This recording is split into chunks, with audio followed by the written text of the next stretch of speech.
Welcome to the Slop Farm. Enjoy the video.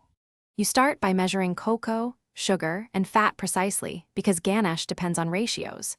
Heat 240 ml cream to just under 90 degrees, small bubbles at the edge, then remove from heat. Meanwhile, sift 120 g cocoa with sugar and 1/2 tsp salt into a bowl so there are no lumps. This improves melting and texture. Once the cream is off the heat, pour about 1/3 over the dry mix to bloom the cocoa and begin dissolving sugar. Once the cocoa paste is smooth, continue adding the remaining hot cream in 2 more stages while whisking. This gradual addition creates a stable emulsion and prevents graininess.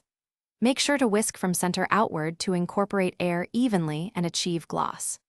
If using butter, add softened cubes and whisk until melted and uniform.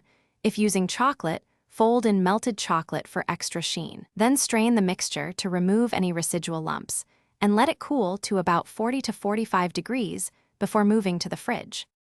You finish by chilling the ganache in the bowl until it reaches a spreadable consistency, about 1 to 2 hours. Stir once halfway to ensure even cooling.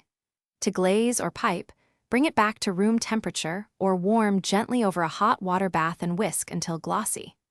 If the ganache breaks or becomes grainy, immediately whisk in 1 teaspoon of warm cream and, if needed, run an immersion blender to re-emulsify. This rescues texture without changing flavor significantly.